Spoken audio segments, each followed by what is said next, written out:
Doctor Abdul Hafeez Sheikh उनमें से एक अहम नाम है। नुसरत साहब एक बड़ा सहाफत में नाम है। उनका एक कॉलम था जो 3 या 4 दिन कबल आया था, 17 अप्रैल को गालिबन आया था, और उस वक्त फैसला नहीं हुआ था कि असद उमर साहब जा रहे हैं, बल्कि तरदीद आ रही थी सामने। वो लिखते हैं, मुझे हफीज शेख से राब्तों की इतला ज़्यादा अहम लगी क्योंकि आसिफ अली जरदारी उनकी पॉलिसियों के ज़ाती मुलाकातों में एक मौसर सदर होते हुए भी बहुत नाक़िद सुनाई दिया करते थे। यानी जरदारी साहब बतौर सदर हफीज शेख साहब के नाक़िद थे, क्रिटिक थे।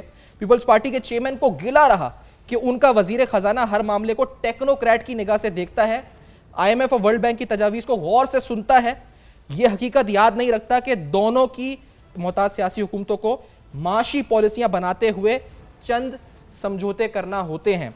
तो आसिफ जरदारी साहब को यह गिला था कि हफीज शेख साहब उनकी नहीं सुनते थे, बल्कि वो एक टेक्नोक्रेट होते हुए सिर्फ IMF और वर्ल्ड बैंक जैसी कुव्वतों की आवाज़ सुनते थे, बतौर सदर उनकी बात नहीं सुनते थे। बहुत सी चीज़ें हुकूमतों के हाथ में कम होती है, उनके हाथ में, उन लोगों के हाथ में ज़्यादा होती है जो लेकर आते हैं उनको। इनको कौन लेकर आया था फिर? हफीज शेख साहब को जरदारी साहब नहीं लाए थे? नहीं, ये बात मैंने कह दी है और ये बात हर कोई समझता है कि जो बात मैंने की। एक आर्टिकल में रखना चाह रहा हूँ अकबर जैदी साहब का, और he is also very prominent economist और इकोनॉमिक हिस्ट्री के हवाले से बड़ी अच्छी उन्होंने बुक्स लिखी हैं।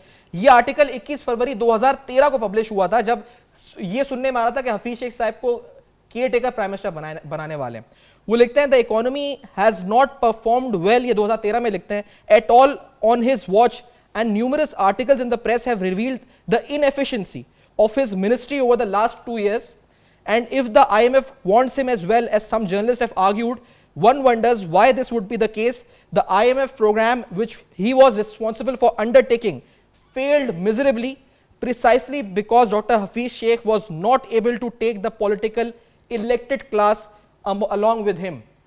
तो इधर फिर निशानदेही हुई कि उनके मातहत IMF प्रोग्राम फेल हुआ था क्योंकि वो सियासी जो लोग थे उनको अपने साथ लेकर चल नहीं सके। उसकी मिसाल में आगे बताते हैं कि he fail to implement the RGST, जो रिफॉर्म्ड गवर्नमेंट सेल्स टैक्स था, is the high mark of his career as Pakistan finance minister. Daniya Chaudhry साहब, आपका कमेंट क्या होगा इस पर?